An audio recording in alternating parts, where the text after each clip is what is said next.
Captain Elena Vasquez stared at the empty coffee cup on the kitchen table. Steam still rose from the dark liquid inside. The cup sat next to a half-eaten piece of toast with jam.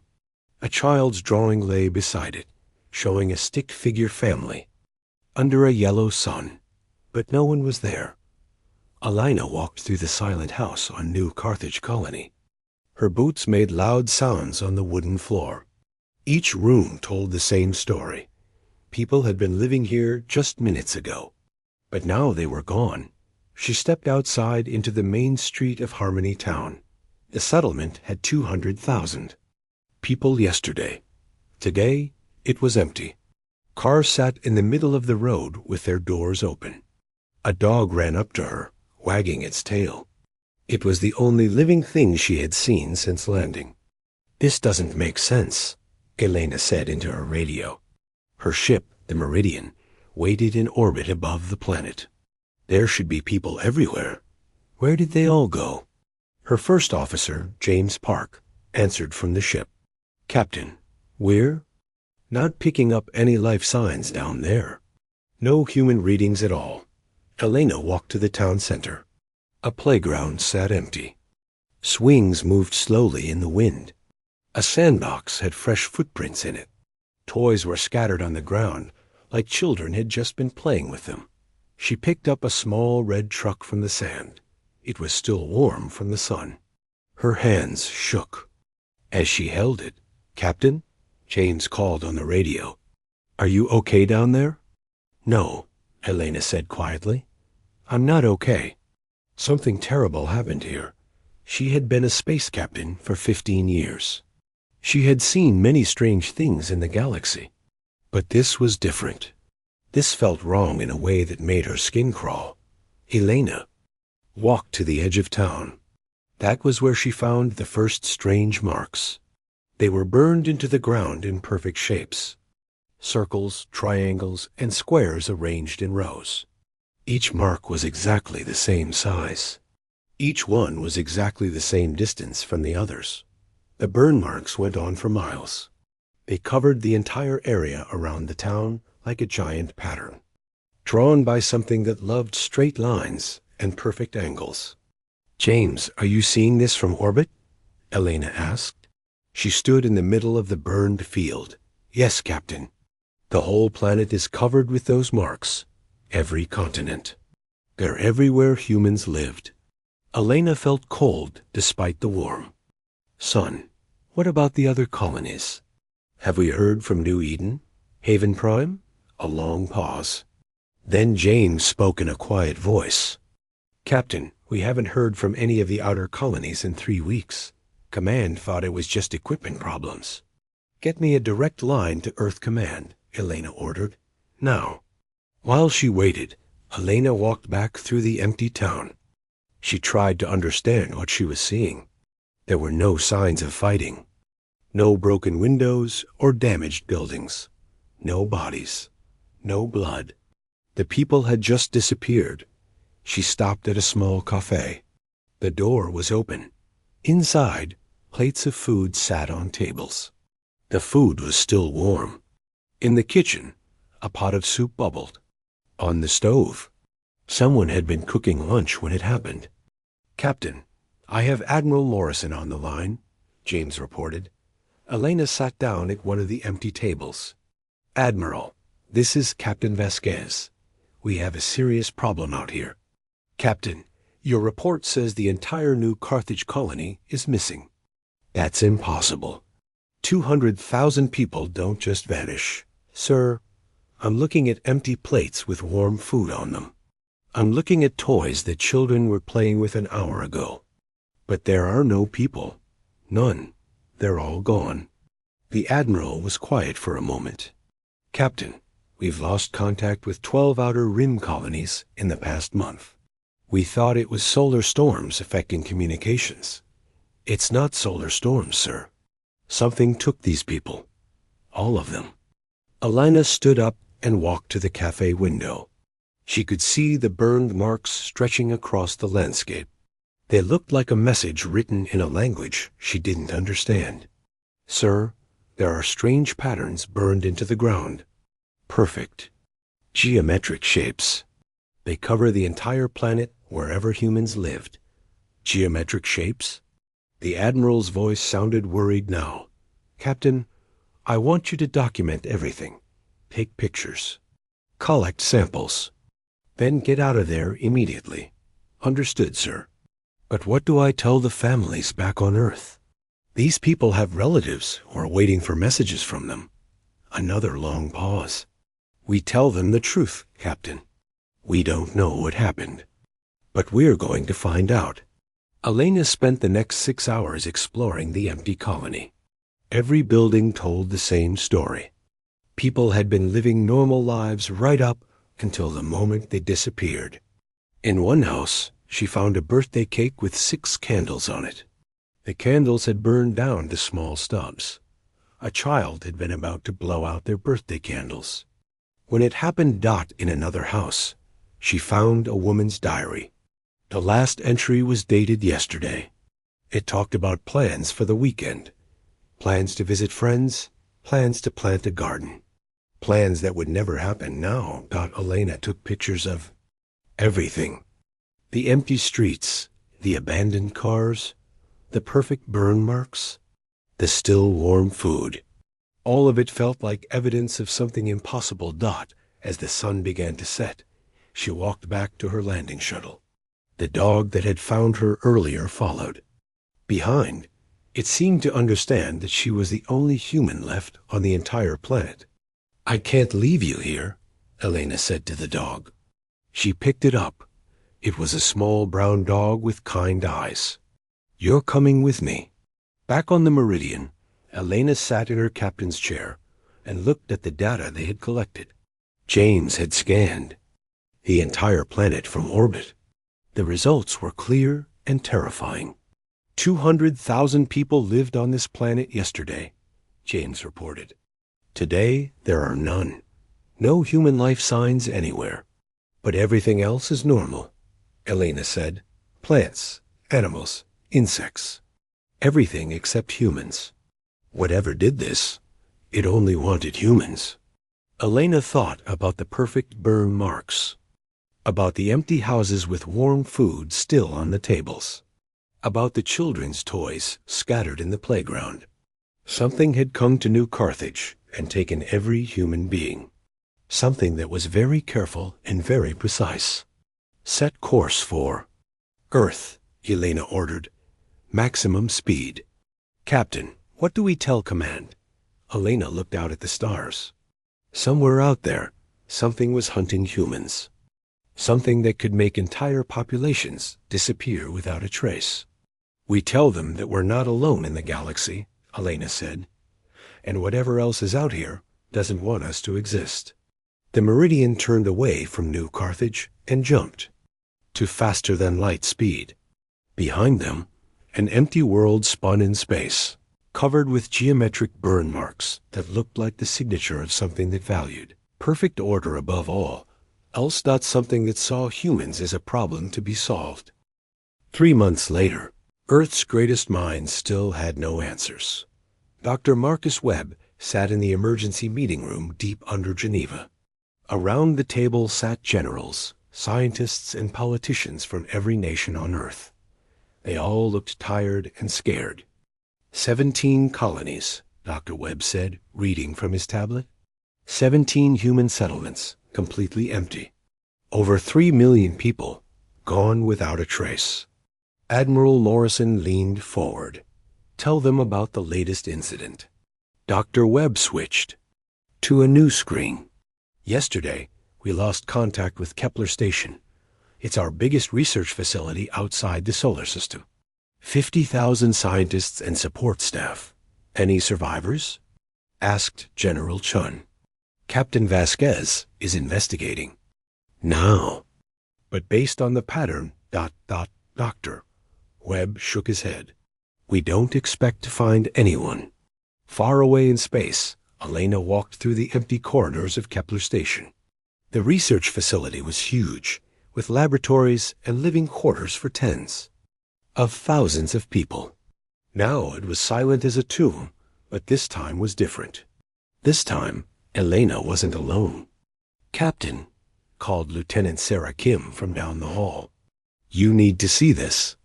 Elena hurried to where Sarah stood outside a laboratory. Through the glass window, they could see something impossible. In the center of the room floated a crystal, the size of a person. It glowed with soft blue light and made a humming sound that seemed to go right through Elena's bones. "That wasn't here in any of the station reports," Elena said. "This is new." Sarah checked her scanner. "It's giving off massive energy readings, but it's not radioactive. It's something else entirely." As they watched, the crystal began to change. The blue light grew brighter. The humming sound got louder. Then something began to form inside the crystal. It looked like electricity, but electricity that could think. "Back away," Elena ordered, slowly. The thing inside the crystal seemed to notice them. The electrical patterns moved faster. The light pulsed like a heartbeat. Then a voice filled their minds, not heard through their ears, but felt directly in their thoughts. "Imperfect, chaotic, must be corrected." Elena grabbed Sarah's arm. "Run!" They sprinted down the corridor as more crystals began appearing throughout the station. Each one contained the same electrical being. Each one hummed with the same terrible purpose. "Captain," Sarah shouted, "look behind us." Elena turned to see the walls themselves beginning to change. Metal turned to crystal. Straight lines became perfect geometric patterns. Everything human made was being erased and replaced with something alien and precise. They reached their shuttle just as the entire station began to transform. Elena fired up the engines and pulled away from Kepler Station as fast as she could. From space, they watched the research facility become something else entirely. The messy, practical human architecture melted away. In its place grew a perfect crystal city with flawless symmetry and mathematical beauty. "My God," Sarah whispered, "they're not just taking our people. They're taking our places too." Back on Earth, the emergency meeting continued. Elena's report had reached them through quantum communication.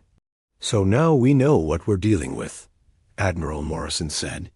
"They call themselves the architects. They're beings of pure energy that live inside crystal structures." Dr. Webb pulled up new data. "Our analysis suggests they've been doing this for millions of years. We found traces of their geometric patterns on dead worlds throughout the galaxy. What do they want with us?" asked General Chun.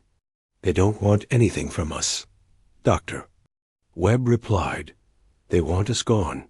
They see organic life as messy, imperfect, something to be cleaned up." President Martinez, who had been quiet until now, finally spoke. "What happened to our people? Are they dead?" Dr. Webb hesitated. "We don't think so. Energy readings suggest they're being held somewhere. Stored, maybe, but we don't know where or why." Admiral Morrison stood up. "It doesn't matter. These things are moving toward Earth. We have maybe 6 months before they reach the solar system. We need to stop them. How do we fight beings made of energy?"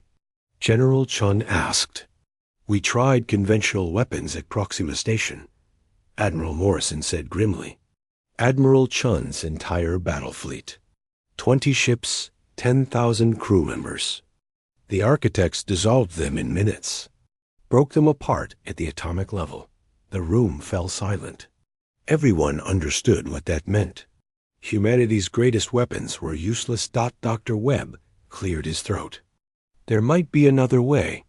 We've been studying the patterns they leave behind. The geometric burn marks. They're not random. They follow mathematical rules. Perfect mathematical rules. So the architects think in patterns. Everything they do follows logical, predictable sequences. But humans... Dr. Webb smiled for the first time in months. "Humans are chaotic. We're unpredictable. We don't follow the rules." President Martinez leaned forward. Are you saying our chaos is a weapon? I'm saying it might be our only weapon. Meanwhile, Elena and Sarah flew their shuttle toward a secret research base hidden in the asteroid belt. Dr. Sarah Chun, Admiral Chun's sister, had been working on something in the shadows.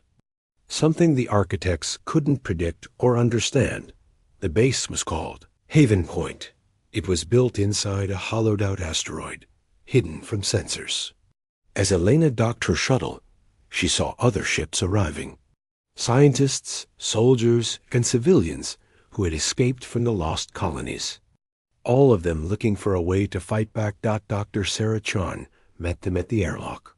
She was a small woman with intense eyes and hands that shook from too much caffeine and too little sleep. "Captain Vasquez," she said, "I've been waiting for you. We need to talk about what you saw at Kepler Station." They walked through corridors carved out of rock. The base looked nothing like the perfect crystal cities the architects built. It was rough, practical, and completely human. "The architects have one weakness," Dr. Chun explained as they walked.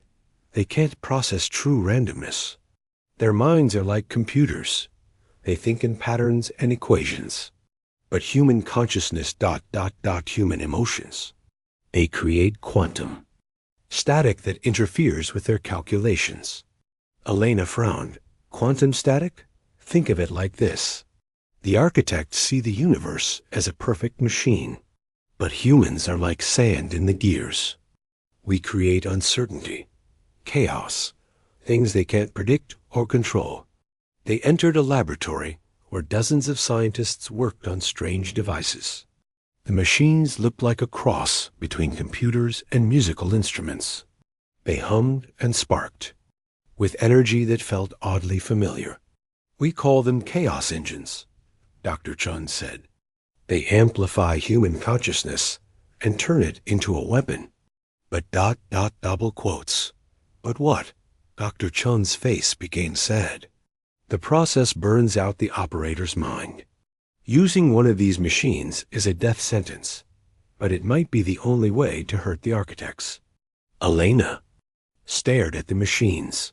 They looked so simple, just metal and crystal and wires. But they represented humanity's last hope, and the price for using them was everything. "How many do you have?" Elena asked. 50 so far. We're building more as fast as we can, but we need volunteers to operate them.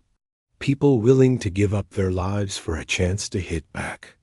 Elena thought about the empty colonies, about the children's toys in the playground, about the birthday cake with burned-down candles. "Where do I sign up?" she said. Dr. Chun shook her head.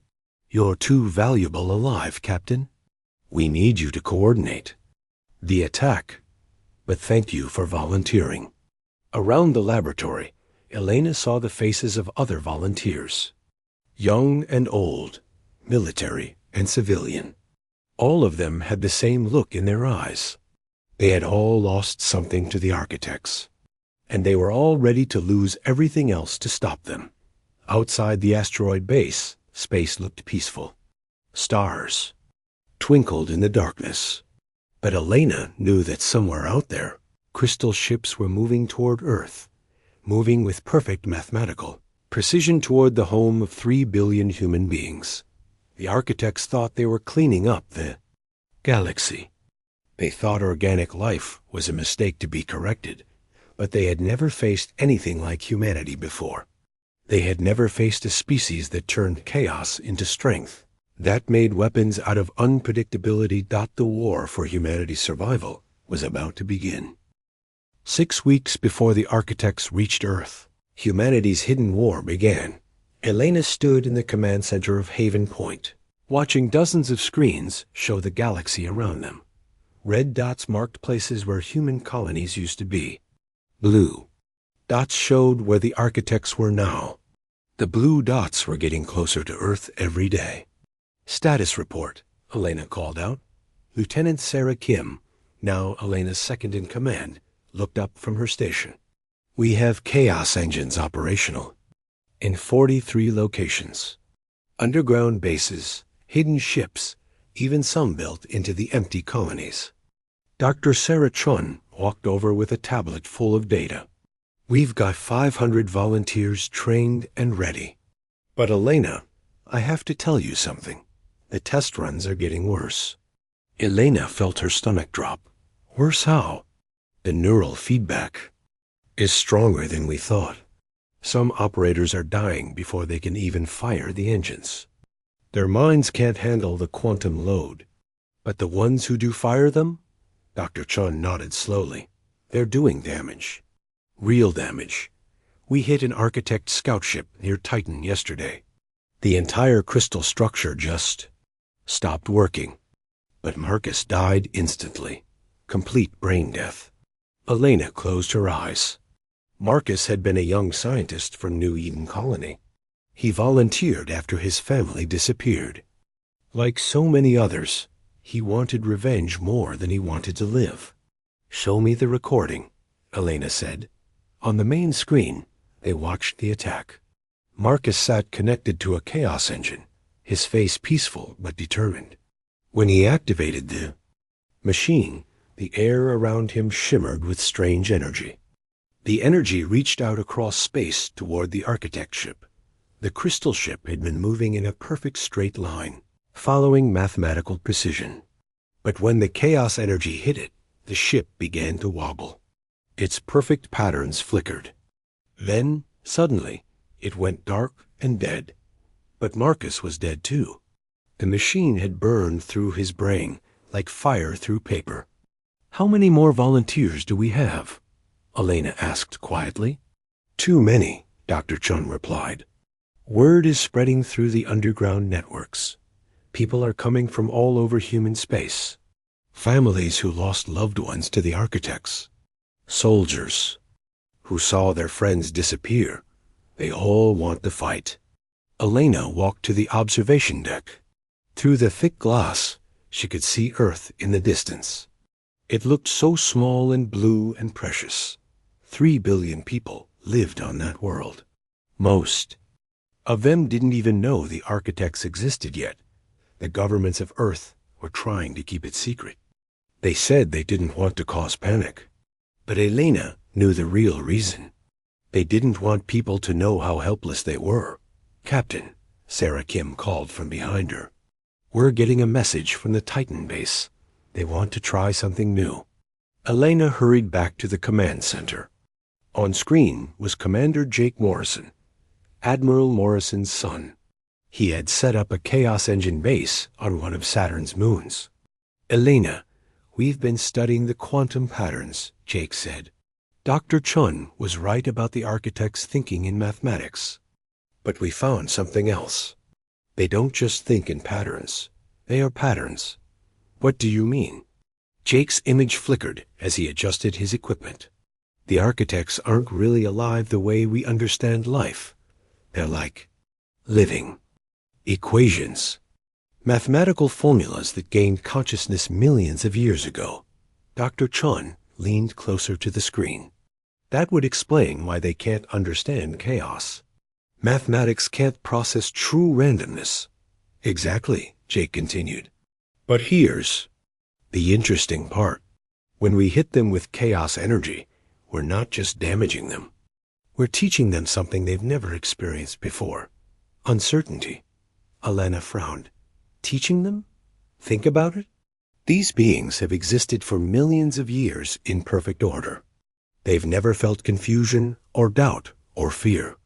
But our chaos engines are forcing them to experience these things for the first time. On another screen, Elena could see the readings from their latest attacks. Each time they hit an architect ship, there was a brief moment where the alien patterns seemed to ... hesitate.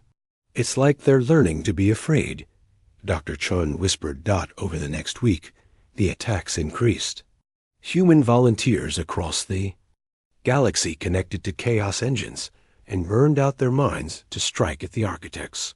Each attack was small, but together they were having an effect. The architect fleet slowed down. Instead of moving in perfect formation, some ships began to spread out. Some even changed course slightly, As if they were ... nervous, Elena received reports from all over human space. On Mars, a young woman named Lisa destroyed 3 architect probes before the machine killed her. On Europa, an elderly man named Frederick took out an entire crystal research facility. On Proxima Centauri, twin brothers named David and Daniel synchronized their chaos engines and eliminated a whole squadron of architect ships. Each victory cost a human life. Each success meant another family lost someone they loved. But for the first time since the war began, humanity was fighting back. Elena stood in the briefing room, looking at the faces of her team. They were all volunteers who had lost someone. To the architects, Sarah Kim had lost her parents on Haven Prime. Dr. Chun had lost her husband on New Carthage. Lieutenant Torres had lost his entire unit at Proxima Station. The architects will reach Earth in 3 weeks, Elena said. Our attacks are slowing them down, but not stopping them. We need to do something bigger. Dr. Chun pulled up a holographic map of the solar system. We've been thinking about that. What if we don't try to stop them? What if we try to change them? Change them how? Every chaos engine attack teaches them a little bit about uncertainty, about fear, about confusion. These are emotions they've never felt before. What if we could teach them something else? Elena stared at the map. Like what? Like what it feels like to be alive. Really alive. Not just a perfect equation, but a messy, chaotic, beautiful living being. Sarah Kim looked up from her station.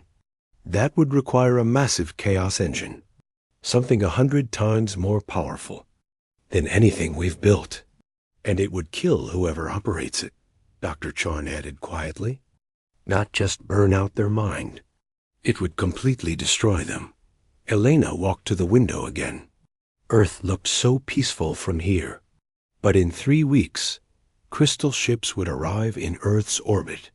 They would scan the planet with mathematical precision, and then they would begin the process of correcting 3 billion human lives, unless someone stopped them.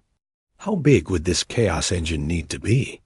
Elena asked. Dr. Chun checked her calculations.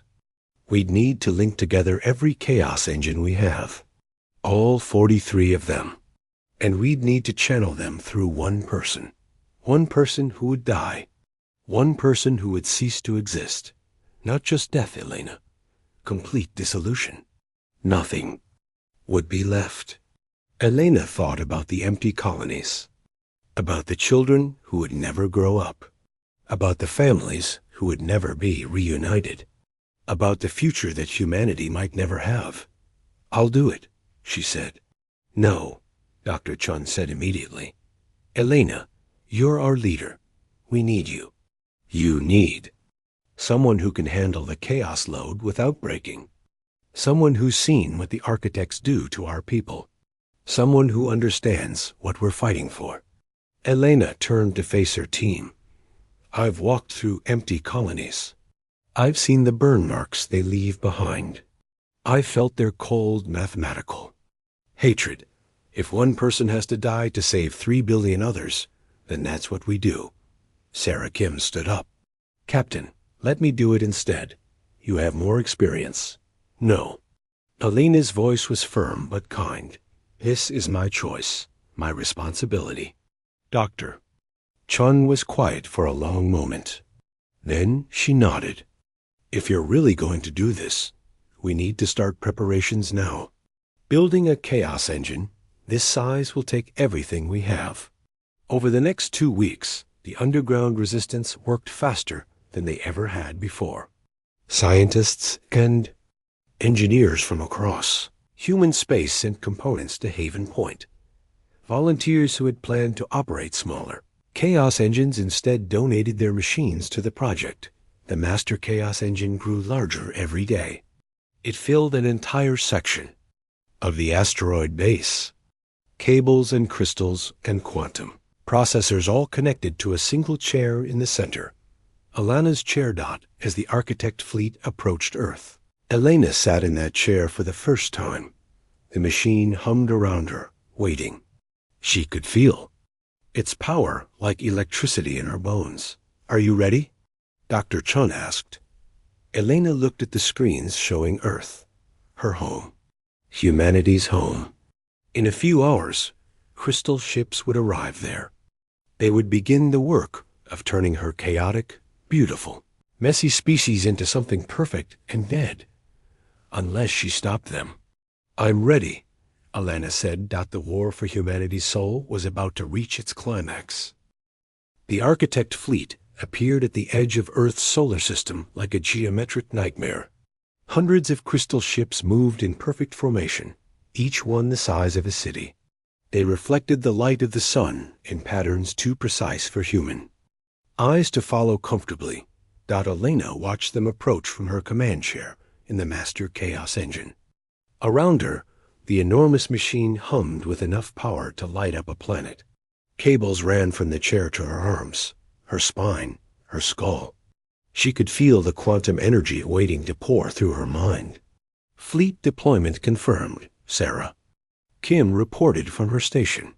437 ships. They're arranging themselves in a perfect sphere around Earth. Dr. Chun checked her instruments. "Elena, the Chaos Engine is ready, but I have to warn you one more time. When you activate this thing, the feedback will kill you instantly. There won't be any pain, but there also won't be any coming back." Elena nodded. She had made peace with her choice weeks ago. How long until they begin the cleansing process? Based on their pattern at other colonies, about 6 hours. They'll scan Earth first, map every human settlement, and start the erasure. Process, 6 hours. Elena closed her eyes and thought about her childhood on Earth, running through fields of grass, swimming in the ocean, eating ice cream on hot summer days. All the messy, imperfect, wonderful moments that made life worth living. "Captain," Lieutenant Torres called out from communications. "We're receiving surrender demands from Earth Command. They want all military forces to stand down." Elena opened her eyes. "What?" "Admiral Morrison is ordering all ships to retreat. He says fighting is useless and will only make the architects angry." "Get me a direct line to Earth Command," Elena ordered. A few minutes later, Admiral Morrison's face appeared on the screen. He looked tired and defeated. "Captain Vasquez, I'm ordering you to abandon your position and return to Earth immediately." "Sir, we have a weapon that can stop them." "Captain, I've seen the reports on your Chaos engines. Yes, they can damage individual ships, but there are hundreds of them, and each attack costs a human life. I won't sacrifice more people for a hopeless cause." Elena felt anger burning in her chest. "Sir, with respect, 3 billion people on Earth are about to die. If we don't fight now, there won't be anyone left to surrender. The architects have sent us a message, Captain. They're offering to preserve human consciousness in their crystal matrices. We would exist as pure thought, without the chaos and suffering of biological life. It might not be death. It might be evolution." Elena stared at the Admiral in disbelief. "Sir, have you seen what they've done to our colonies? They don't preserve anything. They erase us and replace us with perfect geometric patterns. Captain, that's an order. Stand down immediately." Elena reached over and cut the transmission. Around her, the command crew looked shocked. "Ma'am," Sarah Kim said quietly, "you just disobeyed a direct order from Earth Command." "Then I guess I'm not in the Earth military anymore," Elena replied. "Anyone who wants to leave can take a shuttle back to Earth. No judgment. But I'm going to fight." Nobody moved. Dr. Chun smiled grimly. "Elena, we've all lost too much to quit now." The next few hours passed slowly. Earth's military forces retreated as ordered. The planet's defense stations powered down. Humanity's leaders prepared to surrender to the architects without firing a single shot. But in hidden bases throughout the solar system, The underground resistance prepared for battle. Chaos engine status report, Elena called out. Dr. Chan checked her boards. All 43 engines are online and connected. The quantum field is stable. We have volunteers standing by at every location. Elena activated her communication system.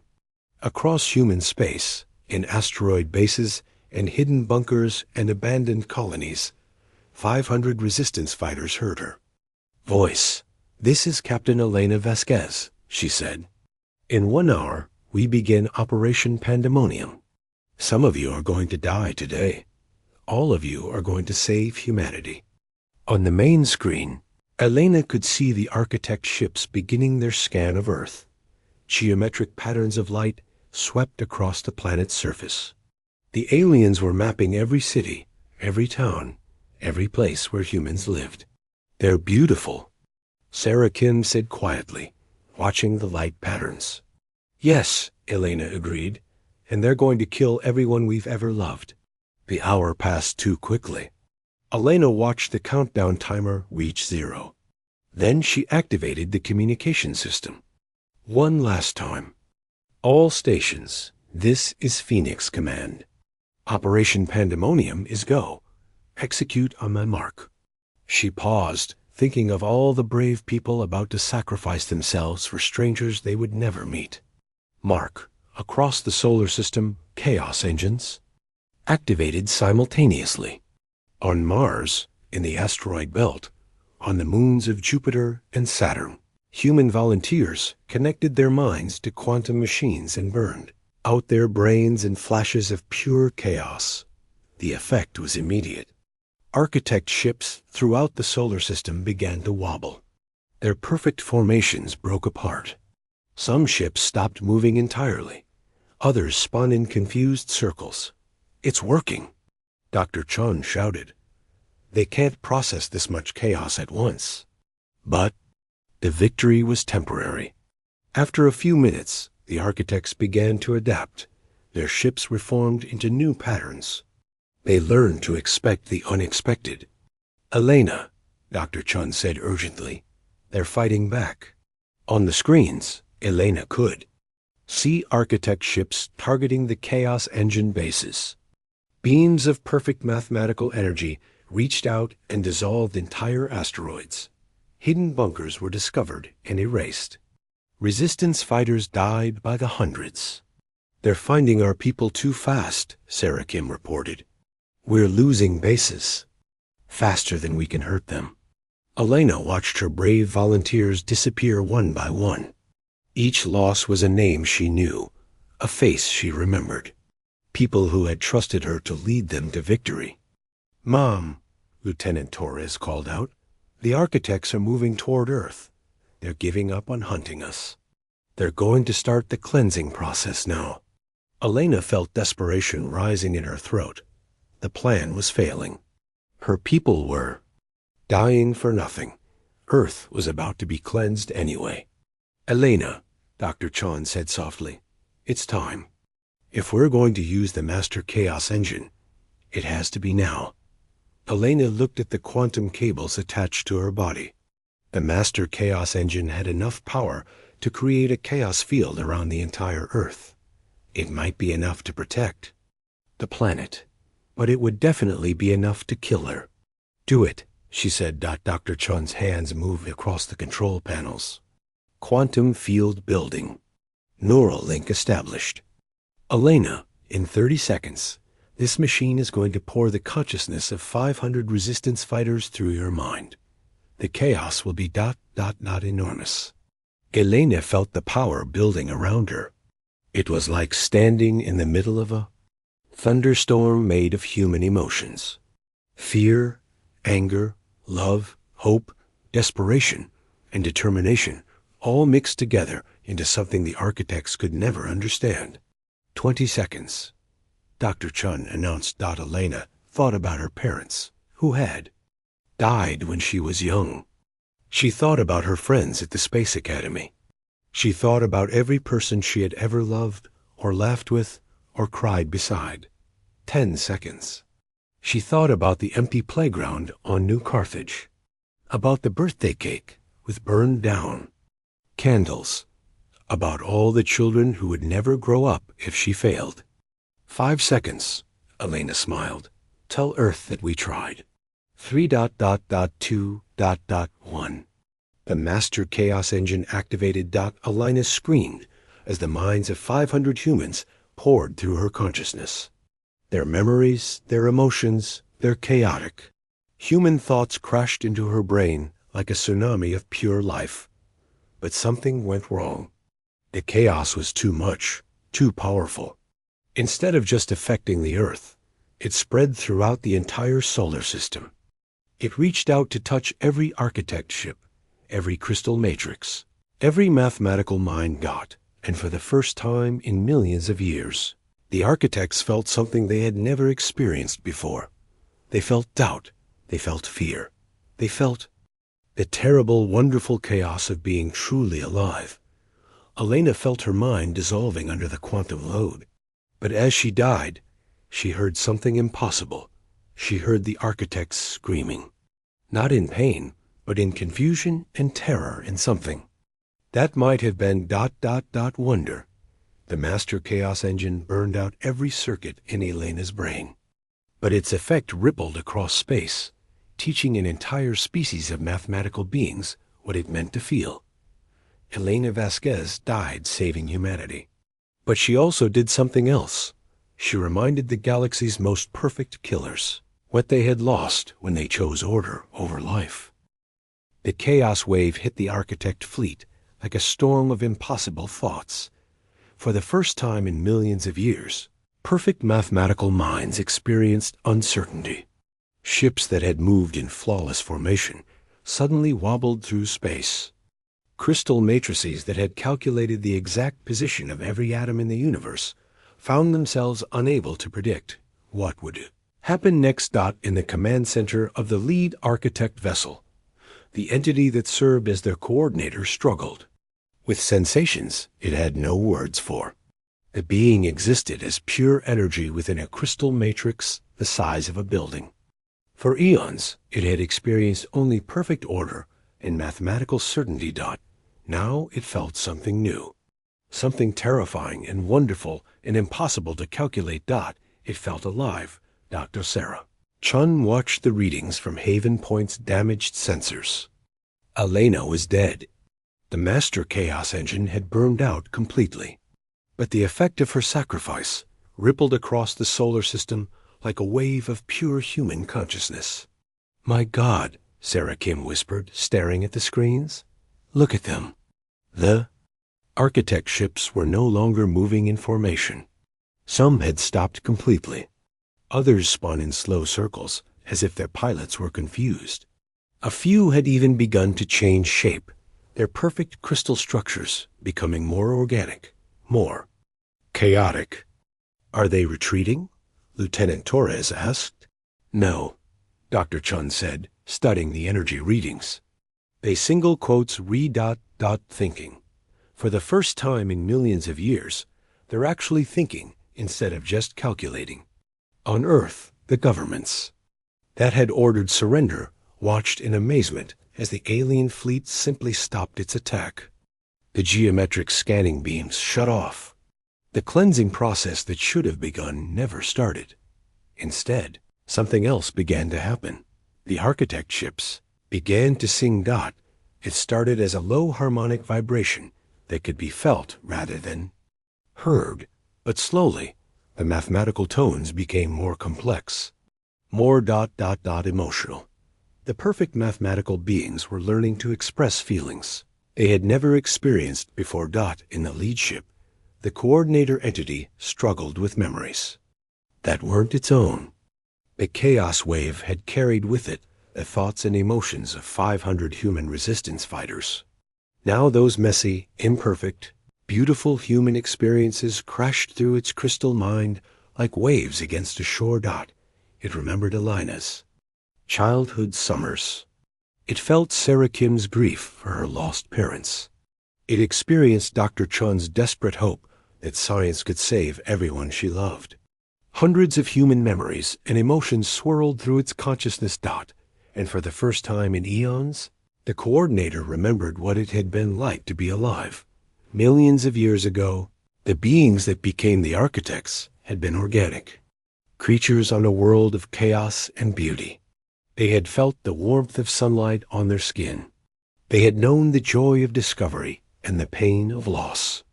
They had lived and loved and died in the messy, imperfect way that all living things do. They had grown tired of suffering, tired of uncertainty, tired of death. So they had uploaded their consciousness into crystal matrices and abandoned their biological forms. They had chosen perfect order over chaotic life.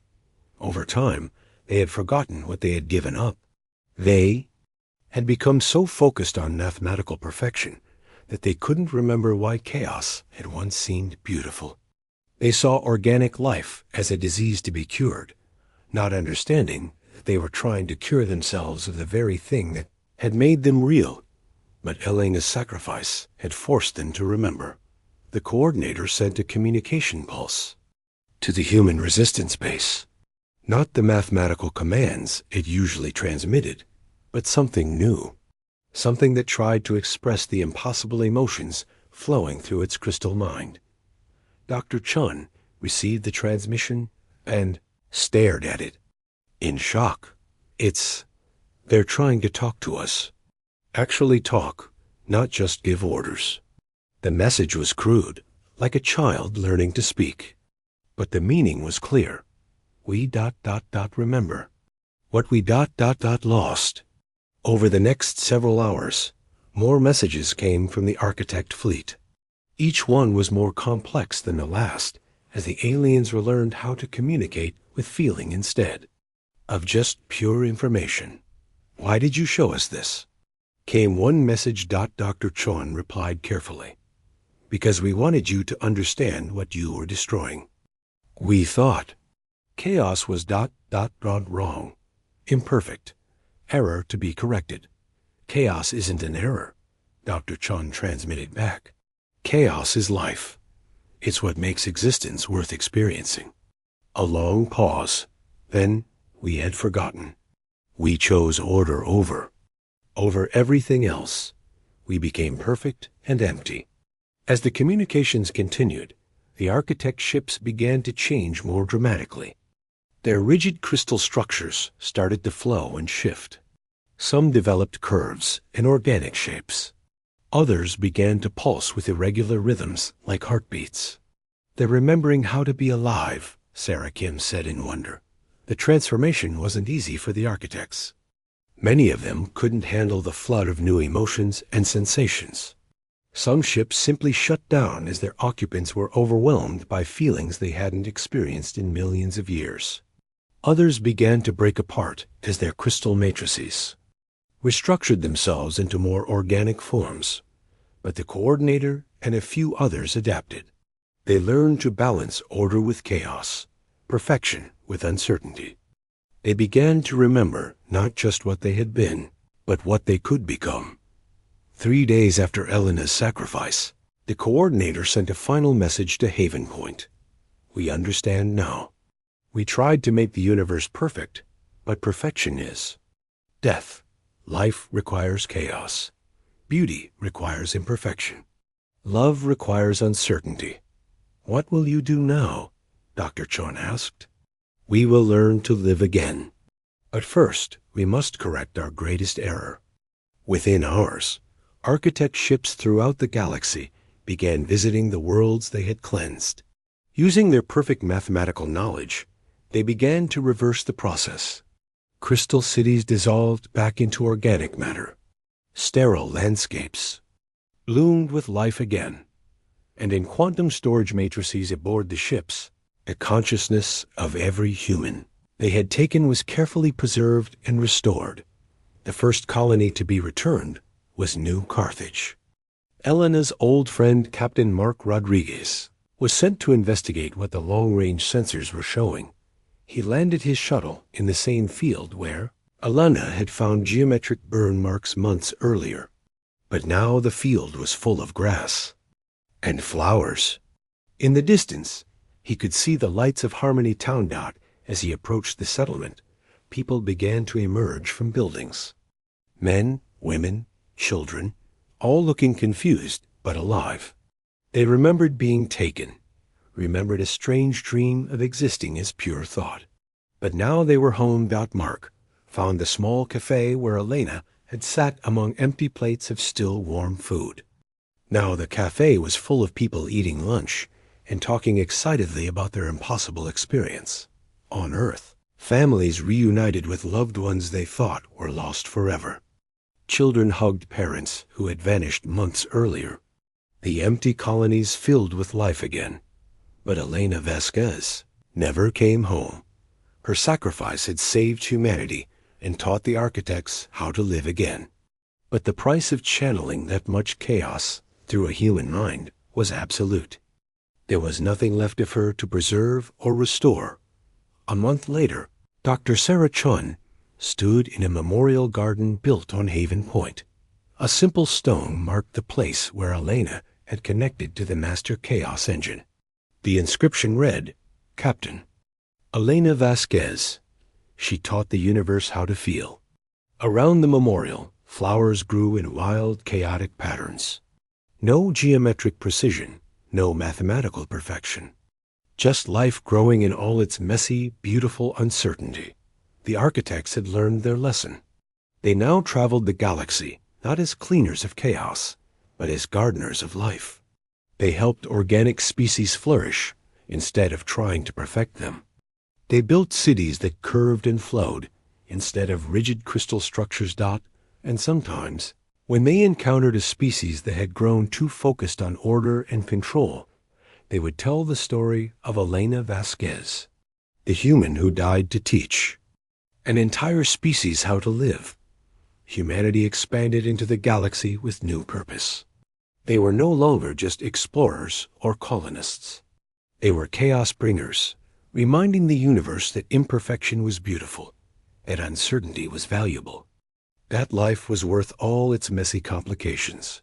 The colonies grew again, but differently than before. Human settlements included spaces for wild growth, for unpredictable art, for the kind of beautiful disorder that made existence meaningful. And on every world where humans lived, they left behind small memorial gardens like the one on Haven Point. Wild flowers growing in chaotic patterns, remembering the woman who saved the galaxy by refusing to let it become perfect. Elena's sacrifice had broken the silence of space, but not with weapons or violence. She had filled the universe with something far more powerful than any army, the sound of life itself, chaotic and imperfect and absolutely beautiful. The architects learned to sing again. Humanity learned to embrace their chaos as strength. And the galaxy became a place where order and disorder could dance together, creating something more wonderful than either could achieve alone. In the end, Elena Vasquez had done more than save 3 billion lives. She had saved the right to be beautifully, chaotically, imperfectly alive. And that gift would echo through the stars for as long as consciousness existed in the universe.